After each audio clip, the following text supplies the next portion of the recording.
ले जाते हैं हर साल। भगदड़ के 72 घंटे बाद सीएम योगी आदित्यनाथ महाकुंभ पहुंचे। संगम नोज वाली उस जगह पर भी गए जहां 30 लोगों की मौत हो गई। वहां जाते ही कुंभ मेला अधिकारी विजय किरण आनंद से भगदड़ की वजह पूछी, जिन्होंने कई चीजें समझाई। ये बताया कि उस वक्त हालात कैसे थे, घटना की वजह क्या रही। उसके बाद योगी आदित्यनाथ ने साधु संतों से मुलाकात की और फिर कुछ लोगों की ऐसी तारीफ की कि सुनकर विरोधियों के होश उड़ जाएंगे। कुछ पुण्यात्मा उस एक हादसे के शिकार आग हो गए थे, लेकिन उन स्थितियों में एक अभिभावक के रूप में, जैसे परिवार के ऊपर कोई विपत्ति आती है तो परिवार का अभिभावक धैर्य नहीं खोता, पूरी हिम्मत के साथ खड़े होकर के उस चुनौती का सामना करते हुए उससे उभारने का कार्य करता है। और आपने देखा होगा कि जो सनातन धर्म के विरोधी हैं, वे लोग ये प्रयास कर रहे थे कि संतों का धैर्य जवाब दे दे और उसके बाद जग हसाई का एक कार्य कराया जाए। लेकिन मैं अभिनंदन करूंगा पूज्य तुलसी पीठाधीश्वर जी का भी, पूज्य जूना पीठाधीश्वर जी का भी, अपने सभी 13 के 13 अखाड़ों का भी, पूज्य फूलडोल दास जी महाराज वृंदावन धाम से हमारे पास आए हैं, अत्यंत वरिष्ठ संत हैं। इन सभी पूज्य संतों का, जिन्होंने उन स्थितियों में पूरे महाकुंभ के आयोजन को अपना आयोजन मान करके पूरे धैर्य के साथ परिस्थितियों का सामना करते हुए पुण्यात्माओं के प्रति विनम्र श्रद्धांजलि भी की और मां गंगा के प्रति, महाकुंभ के प्रति अपने दायित्वों का निर्वहन करने के लिए भी अपने उत्तरदायित्वों का पूरी श्रद्धा, पूरी निष्ठा के साथ निर्वहन करते हुए इस आयोजन को सकुशल आगे बढ़ाए।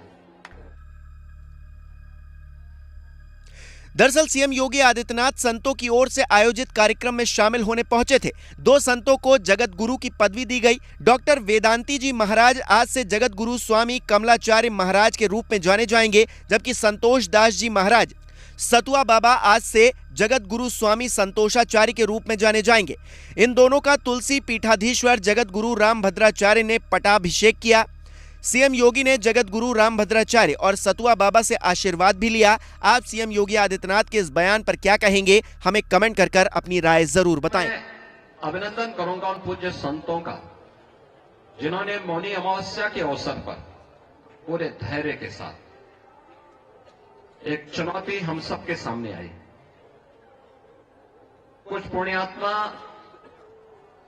उस एक हादसे के शिकार आग हो गए थे, लेकिन उन स्थितियों में एक अभिभावक के रूप में, जैसे परिवार के ऊपर कोई विपत्ति आती है तो परिवार का अभिभावक धैर्य नहीं खोता, पूरी हिम्मत के साथ खड़े होकर के उस चुनौती का सामना करते हुए उससे उभारने का कार्य करता है।